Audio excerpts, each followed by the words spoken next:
Peace, y'all. It's your boy Stones. We are back with another episode of Brain Food. I'm honored to have my brother ArrogantKei here today.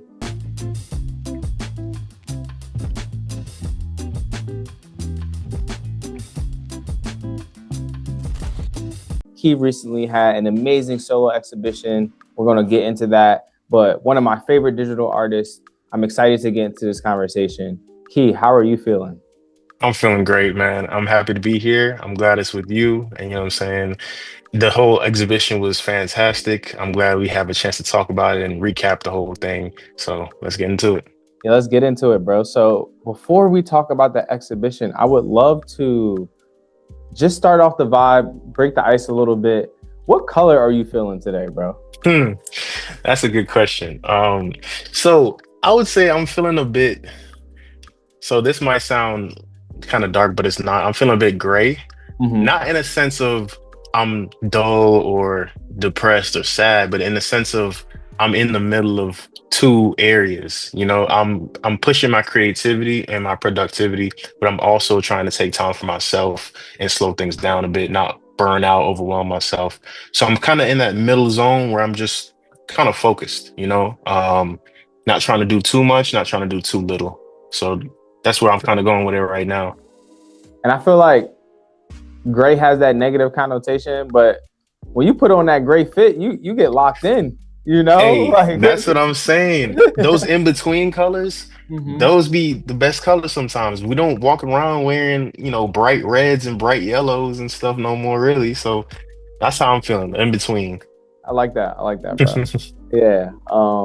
And I guess that's a good segue into just tell us more about yourself, bro. Like, Yeah, who absolutely. is Kei? Yeah, how did you get into art? Where are you from? Yeah, let's get into it. Perfect. So I am Key, and I'm actually a Trinidadian 3D artist. I was born in Trinidad. I stayed there till I was about 3 years old.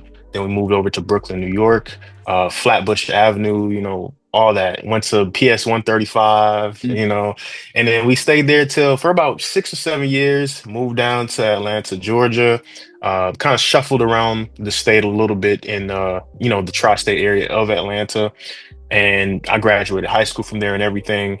And now I'm still here in Atlanta. So, but when it comes to art, I actually began my journey as a music producer, surprisingly enough. Yeah, I was making a lot of music at the time. That was my main passion, my main goal. I have a YouTube channel. It's still there. It's about 5 or 6, 7 years old now, but it has like 200, 300, instrumentals on there. Yeah, subscribed to everything. So that was my creative outlet at the time. And while I was doing that, a lot of the artists I was working with needed cover art. And I believe one of my good friends in the neighborhood, he was just like, hey, man, I see you've been testing out these softwares. Maybe you can make a cover for me. And Mhm. I never really thought about it like that, but I took the challenge like, hey, that sounds interesting, sounds fun. There could be nothing going wrong with that. I did it, and it came out a lot better than even he expected. Both of us expected. So much to where he wanted to pay me for it. I wasn't even trying to get paid. Right. Um, so that kind of transformed into me looking into it a bit more and diving deeper into the software of everything. From me diving deeper into the software, it made me realize I'm expressing myself a bit more through visual art rather than through music. Even though I was expressing myself through music, but I felt like it was more clear of the message I was trying to get across from myself within visual art. So that kind of transformed things a bit and allowed me to dive even deeper into it. That's how things kind of started. From there, I started posting my works on Twitter, Instagram, and at that time in my life, I wasn't in the best place, and I didn't really have too many people around me helping me out or uplift. I felt like I was kind of by myself alone at that time, and all I had was art. All I used to do was literally play video games, go to work, and make art. That was my whole life from like 2017 to like 2020, pretty much. And yeah, from me doing that, it allowed me to really dive deeper into my psyche and f- figure out my visual language that I wanted to tell. From doing that and seeing that it was so different from a lot of other people, what they were doing right now at the time, especially within 3D artists, I posted it on Twitter and it went viral. And Mm-hmm. didn't just go viral once, it went viral the next week, then the week after that, and then the week after that. And I was like, man, okay, we got something on our hands here. We got people DMing me saying, hey, this piece spoke so much to me, saying this reminded me of my grandparent that passed and helped me cope and all that. And I'm just a guy just pushing my art, expressing, I'm not looking to change anybody's life with the art. I'm just Mm-hmm. putting what I feel is me out there, my emotions, my feelings out there. Um, there wasn't no intention of, oh, I'm putting this out so that it can change people's perspective on all this and that. Like, no, I'm just being me. And I got flooded with DMs. People started asking for prints almost every single day. Every time a piece went viral, I used to wake up to at least 15 DMs asking for a canvas or a print. And I'm like, man, let's take this seriously. Let's take this Mm-hmm. more seriously. So from that point on, I went into making it into clothing as tastefully as I could do it. I don't want to just slap something on a shirt or a hoodie and call it a day. So sourcing out manufacturers, sourcing out printing companies, things like that. It took a while to really get into the details of everything. Mm-hmm. I had some help at the time as well, and that actually helped push the brand up a lot more. So that's kind of the story of where things started, where things went, and how we're getting here till this day. I haven't even gotten into the crypto aspect of things, so Right. that's another big side of it too. That Yeah. big crypto boom in 2021, right? Mm-hmm. That's when my stuff was kind of, going crazy at the same time. People Mm-hmm. were minting everywhere, trying to get on Super Rare, trying to get on Nifty Gateway, all this other stuff. Mm-hmm. And, you know, at first I didn't think I could really get into that area because it seemed like a place where you have to know somebody to really get some sales. And it Mm-hmm. was like that in the beginning. Um, but as time went on, I kept pushing and pushing to where they couldn't really ignore me.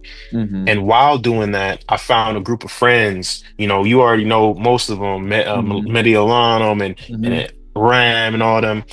Those people helped me have a tribe and a village in the crypto space, and we kind of pushed our stuff together, Mm-hmm. retweeting each other constantly, liking, commenting, pushing everybody as a family, and that helped us break a little bit more into the crypto space.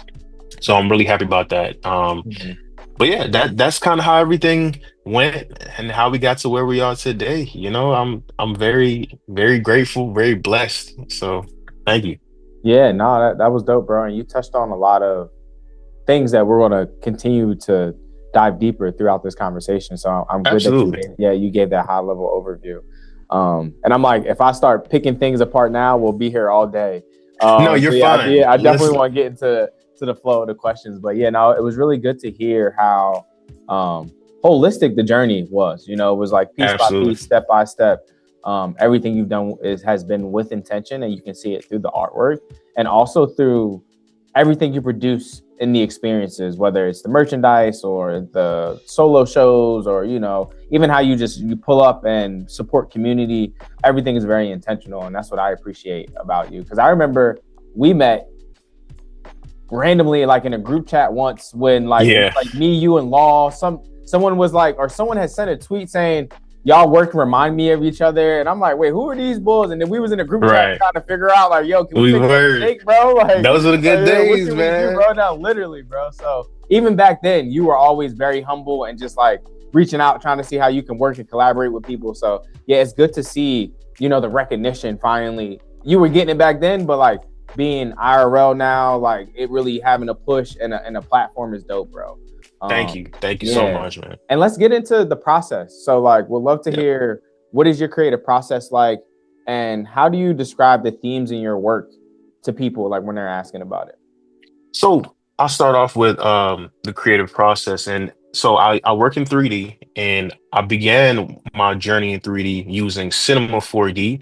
Cinema 4D is kind of the commercial, well, not commercial, but a lot of commercial animation studios use Cinema 4D. A lot of places that do commercials with 3D and they use Cinema 4D, all that kind of stuff. They use that as well. And I began using Cinema 4D because the interface was very easy to learn. Things were very smooth. I just wanted to get my ideas out there as fast as possible. Mm-hmm. So from using Cinema 4D, it allowed me to kind of create my own world in a sense where I can just throw everything in there like a canvas. Um, from me using Cinema 4D, I went to use Blender only because I saw more support in the community from using Blender than I saw with Cinema 4D, even though it was the more, I guess, commercialized thing. Um, and plus Blender is a free open source, so why not? You know, Right, right. I took the time to sit down and learn that interface. If I could, I told myself if I could learn Cinema 4D, I can learn Blender just as easily. So Mm-hmm. we made that transition over there. Um, in terms of how I actually get things done, I normally start off with a feeling or some type of visual I may have referenced or some type of experience I may have had, or maybe somebody else had an experience. I just go off of raw emotions, really. Um, that allows me to put things together in a way that I don't think a lot of people may be able to put together. I feel like I'm very in tune with the emotional state of certain people, certain situations, and I'm able to translate that into the work as much as I can. So at first, when I began doing 3D, it was just about creating my own world. It wasn't so much about the emotional aspect. But then as I started to change my style around and simplify it down a bit, I realized I don't have to have, you know, a million things on the screen at the same time to get a message across. What I did was I dumbed it down to just the figures, but I made those figures feel impactful. Mm-hmm. And that's how the style that you see now, that's where it comes from. Me trying to just focus and dial in on the feeling rather than the theatrics of a piece. You know, oh, you have this over here, that over there. I don't think you always need all that. So I changed things up a bit. In terms of, you know, my actual day-to-day process, I would put some good music on. Um, Surprisingly enough, I actually listen to a lot of foreign music to get into the actual swing of things. French music, for one, a lot of lo-fi, a lot of Japanese pop, things like that, to just get the whole energy where I want it to be. Um, of course, even hip hop and R&B and all that stuff ties together into my ecosystem of how I create things. Um, but yeah, you know, that's essentially the entire process. I do some sketches every once in a while as well, just to kind of get the rough idea out. Let's say I Mm-hmm. have a thing pop up in my head. I don't want to forget it. So I'd put it in notes. I'd write down the description of what I thought of. And then I also get my iPad out, get on Procreate and sketch it for a minute. And then from there, I would take it to Blender and really position out my figure. So I've already had these figures for a while. I've had the exact same figures that I use now are the same ones I used back in 2021 when I first Mm-hmm. started. The only difference is I'm changing the pose of them, I'm changing the colors, I'm changing the environment. Those are the only things that have changed. So it keeps a cohesive look to the work. You know, I was very intentional about I wanted to be cohesive. I didn't want it to look like it's a million different artists doing this one thing, you know. So um, but yeah, and that's essentially the process. You know, it's Mm-hmm. not super complicated. It's probably most same process as most artists. Mm-hmm. Um, Nothing crazy. Just get into a good mood, maybe have a nice drink or something with you, and Right. just vibe out. You know, I Yeah. would go hours on hours into the night, bro, just making whatever I felt like at the time. You know, and luckily I didn't have too much responsibility other than my job, so I would just do that and you know, drop a piece the next day, see how it does, and keep the cycle going. Mm-hmm. Mm-hmm. Yeah, and that's what that's what I was getting to in my head. I'm like, yeah, bro, just like any other artist. He's just Yeah. catch his vibe, you know what I'm saying? Get to it, and then Yeah, just lets the art go, which is dope. bro, a lot of people think it's super complicated. Like they see my work Right. and think, oh, I'm like doing some spiritualistic, all this and Mm-hmm. that. I'm like, I mean, I guess you could say I am in myself, but it's not like Right. doing a seance back here to make the art. So yeah. Right, right. No, that's cool, bro. And I guess that is seances. Let's talk about soul on display, bro. Like, let's Yes, get into sir. it. Absolutely. Yeah, this was your second solo show, and would love to just hear more about the concept behind it and what inspired you to bring this all together. Yep. So Solo on Display, I've been kind of using that moniker since the first show, way back in, I believe that was 2022 was that first show. And essentially the meaning behind it is to put your entire being, your entire self out in the forefront. Don't be afraid to put these emotions out there because I feel like they make us human. It's literally your soul being on the forefront of display. And the title sounds like it could be like a metaphor for something, but it's really not. It's straightforward. Put your Mm-hmm. soul on display. Um, and that I feel like encapsulates my style, my art, the message that I'm trying to push when I'm creating, when I'm posting is these figures here, they may not look, some people say that they're not human. They say that they're celestial, they're out of space, all this and that. And they can be all that, but at the end of the day, what they're the meaning behind these figures are the humanity of them. They may not look human, they may look like the inner being of a human, but they're going through these human emotions on a large scale. Mm-hmm. Um, and that's what I want people to really take from it. The reason why you may look at this piece and feel some type of, you may tear up, you may feel something from it is because it's the inner workings of the human put out there. And that's what I wanted Soul on Display to be about. Um, I wanted it to really be you just exposing all those weaknesses and overcoming them because I feel like that's what makes us better as human being. That's what essentially makes us a human being is putting those emotions out there for the world to see. Um, but yeah, that's the only thing I can say about the actual meaning behind Soul on Display. I have a lot of intention behind what I'm doing. Even with this first show, well, not first show, the second show, we did an immersive element to it, to where you can actually do something other than just staring at a wall the whole time. I feel like that's part of putting your soul on display. Actually feeling, moving, touching, listening. That's what we added to this show that separated it from the last one, and it made people really understand what soul on display actually meant a bit more. So. Mm-hmm. And even on the artist, curator, organizer end, you having to communicate that message, and get everybody on board. And it's not easy, like No. all that energy, the meetings, the QA, all that, just making sure you had to put your soul on display, Man, to make sure what? that everything came together. And I understand that. And it's just hearing you like being community first and just like putting the people first and making sure that the experience was worth it. And I remember seeing your first solo show or some promotion for it or something before. You were wearing a suit or something, right? For Yeah, it the was the for the promotion for first the show. for the Yeah, for the first show. first show. Yeah. Yes, it was. So even Yeah. to just see the level of elevation is really dope, bro. In Thank you, such a man. short amount of time. And I guess we could get into just like how did it feel that night, having everybody come out and experience, Man, that night, it's a kind of feeling that you don't ever forget, and that you can only get from seeing something you've worked on for months at a time and seeing it finally come to fruition. That's the only time you could actually get that feeling. I'm not gonna forget that feeling.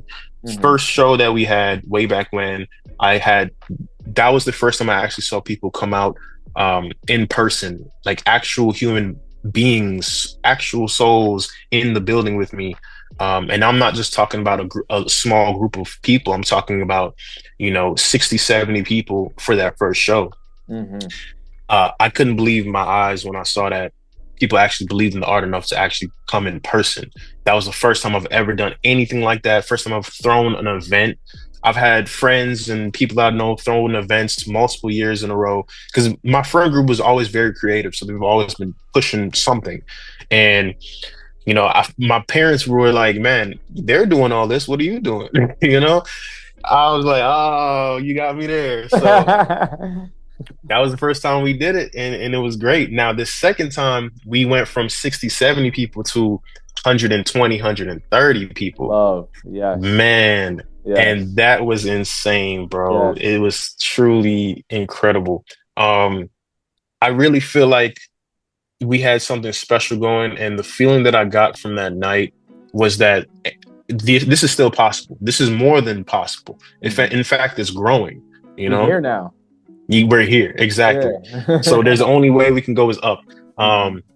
But yeah, it's hard to describe the feeling. It's oh man, it's just crazy because the amount of work you put in those months and months, like you said, those meetings, us talking about it. I was so nervous, at the end of most of those meetings, 'cause I'm like, man, we're promising so much, but can we deliver? Yeah. This isn't just I'm renting a place out, putting something on the wall and telling you to come. Like, no, this is much more than that. Mhm. So there was so many nerves going around the whole time, so much paranoia, but we still pushed and we still worked and executed. And when the day came, the team and we executed everything almost flawlessly. And I'm very grateful for that, So shout out to the team. I'm sure we're going to talk about the team too. So Yeah, yeah. I was about to say it's a two-part thing coming up with the absolutely. team. So yeah, would love to hear about like a little more about the experience. Like you had dance, bro. You had the screens. I seen the sculpture. Yes, sir. I seen the what was it was like an electro thing, something with the electric. Yeah, so yeah, bro. I didn't even know what I seen, bro. Like, yeah, let's talk let me go about into it. detail. Yeah, So this is gonna be my favorite part right here.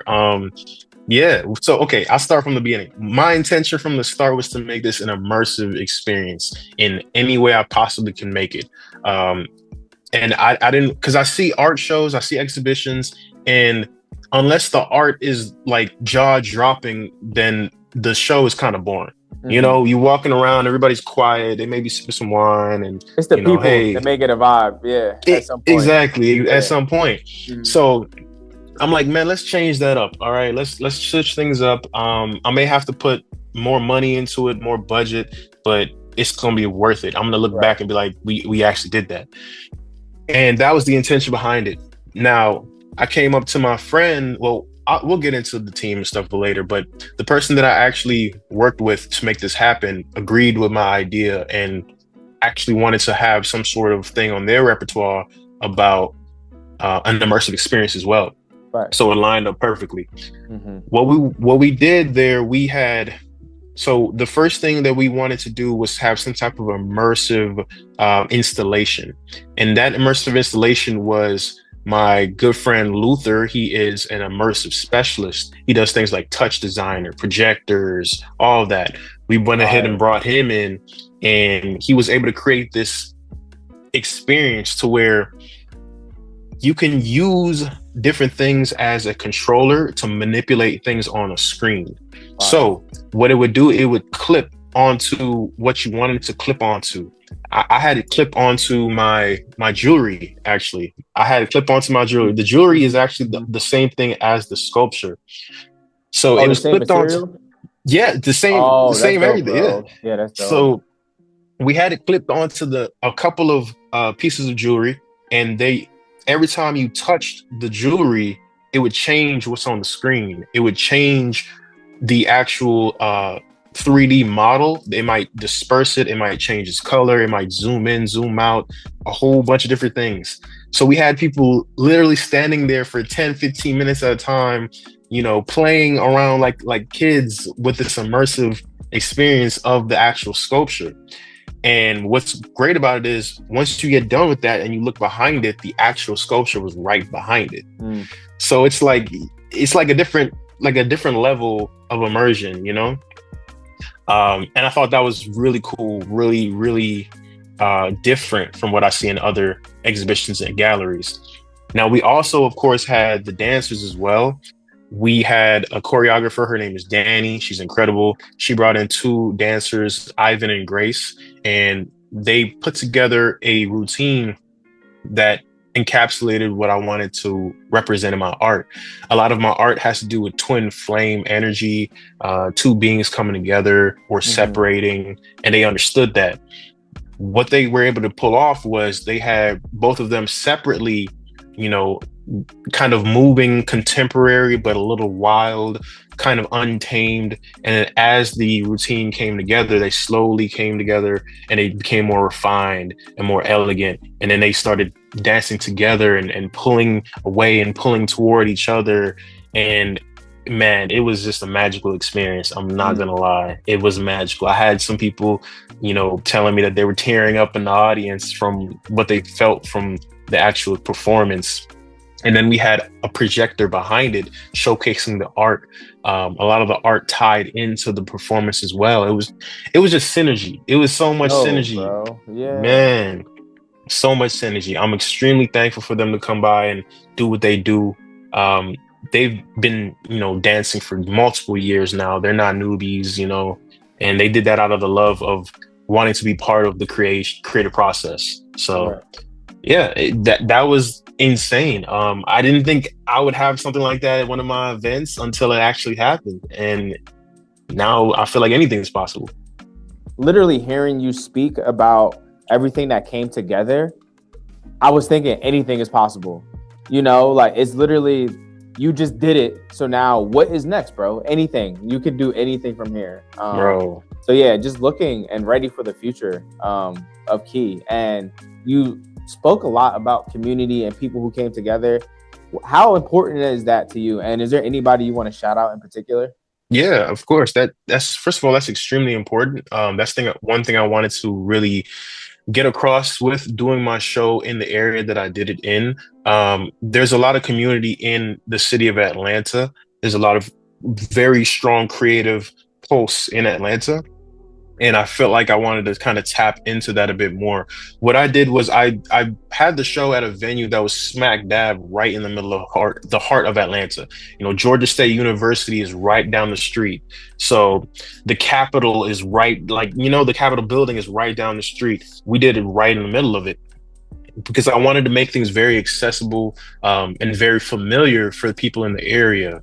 I didn't want it to be out in the nice, super fancy part in the north and stuff like that, and you have to drive 30 minutes over there. No, we wanted that to be grounded in the community itself. And that even came down to the promotional aspect. When I was reaching out to people and letting them know, hey, this is going on, it was social media influencers that were Georgia State students or even out of school, and they just happened to be in Atlanta, and they were excited because they didn't see too much of that going on at the time. They're like, yeah, of course, I love the art, I love what you're doing, let's come through. And that's the energy that I wanted to surround myself with in Atlanta. People that are open to the creative process and excited when they see somebody trying and pushing and putting their blood, sweat, and tears into something. And that's essentially what made the event better than I thought it would have been. It made people come out more than I thought it would have been, including my childhood high school friends, man. Like people I haven't seen in a year or two, 3-4 years came by, and I was shocked when I saw them come by, bro. I'm like, bro, I haven't seen you in so long, but you actually came out to support. You were noticing, and you came out. That means so much to me. That's community right there, man. And it just comes in a full circle eventually, and I love that. So, yeah, 100%, bro. Anybody you want to shout out real quick? Oh man, shout out. Sheesh. I would definitely shout out my guy Rico. He's the one that I did the show with. He's the one that runs Soul Theory. I think he's in Portugal at the moment right now. But yeah, shout out to him for Rico living. Shout out Rico. Yeah, he is. He doing his thing. Of course, shout out my beautiful woman. She helped me push everything, kept me grounded. Even times that I felt like, man, is this gonna work? Am I putting too much money in? She's like, right. No, keep going, keep pushing. So for sure. But that's all for now. Yeah, anybody they know. You know what I'm saying? Yeah, exactly. Of course, I have to shout out the people on the team as well, but we can get into that a little bit later too. Yeah. But I guess this is a good segue into the rapid fire questions, bro. Perfect. Let's do it. Yeah. What does Ty usually do? Start the music, Chris. All right. So we got some rapid fire questions for you, Kei. Yes, sir. Who is your favorite visual artist, dead or alive?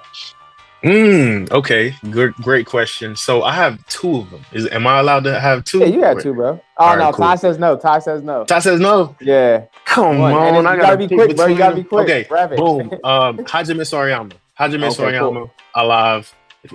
Visual artist. Flare. What's it called? Airbrush artist. You know, metallic figures. That's like the grandfather of like what I'm doing right now in 3D. You know what I mean? So, 1000%. boom. That's Right there definitely with the you, first bro. one. Dream collaboration. Ooh, okay. Hayao Miyazaki, which is the creator of Studio. You know where I'm going. Both on the video team, they both was like Yes, sir. So, man, I would love to do some work with them, whether it be environments, whether it be putting my figures in there. Even like, man, I'll go back to doing music production. I don't care. I right. need to just do And get it something. where you fit in, right? No, Yeah, 100%. that their storytelling is crazy. The way that they create worlds and make you actually feel like the magic is alive in the world, like, bro, that's you can't get that from nowhere else. So, yeah, for sure. Bet. So you kind of already answered the first variation of this question. It was like, what's always playing in your studio while you're working? But if you had to be on a deserted island and had to create to one album for the rest of your life, what would it be? Ooh, okay. It's this French album. What's the name of it? It's called Recto Verso. That's the name of the Okay. album. Bet. It's a French duo and called Paradise or Paradise or Paradise. Okay. And they're a French duo that make this really fire electronic music, but they're also singing on it. And the French dialect is immaculate and it's beautiful. And you just gotta listen to it. I listened to that project literally when I was telling you that things were going viral, bro, that's the project I was listening to when it was happening. So I'm like, Locked yeah, I in. listen to that every day. Right. What was the name of it again? Recto Verso. Recto Verso. Okay, cool. Yeah, And if you weren't an artist, what would you be doing? I would be a photographer. I was literally the next question was photography or painting, bro. That's crazy. So I will be a photographer, but I do want to learn how to oil paint. I want to actually take my things from being 3D to oil painting as well. Now that's something I'm gonna probably be spending the next 3 to 5 years learning. So I'm not in a rush for that. But for sure, I will be a photographer only because I'm already a decent photographer. I do film photography, digital photography. I'm not professional by any means, but I'm a very strong hobbyist in that, so for sure photography. That's dope, bro. Yeah, and you can see that in your visual language and how you frame Thank you. Too. Yeah, you can. Yeah. All of my photo shoots, well, apart from the one with the black and blue hoodie, all the other ones were my photography. So, dope. That's good. Yeah. That's all. Just get it from the muscle too. That's good to know. Yeah, bro. Anything else coming up for you? And then share your socials at the end. As of right now, I'm focusing a bit on my stuff apart from art, like my career, because I want to have dual careers. I want to have art, and I want to also have like a career I can fall back on and things like that, have income from. So I'm working on that right now at the moment. But once that's wrapped up, we're going to go into another show. We're doing another show immediately. I'm envisioning that for maybe springtime. And I also want to have a show in New York as well. I have a good friend that is looking to help out with that, and I'm excited for that. This Black Friday holiday season, we're doing a hoodie sale. We're doing a sale on the whole shop. Prints, all that. Every year we do that, so I'm excited for that as well. And where can the people find the hoodies, bro? Where the shop at? Solondisplay.net. Solondisplay.net, man. And what's your Instagram?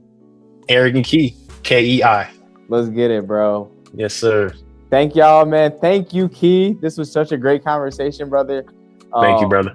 Yeah, looking forward to seeing more of your work, more of your intention, and more of your impact. Yeah. Likewise. Thank you. And yeah, this was Brain Food. I'm Stones, your host. And yeah, we'll see you on the next one. Thank you, guys. Peace.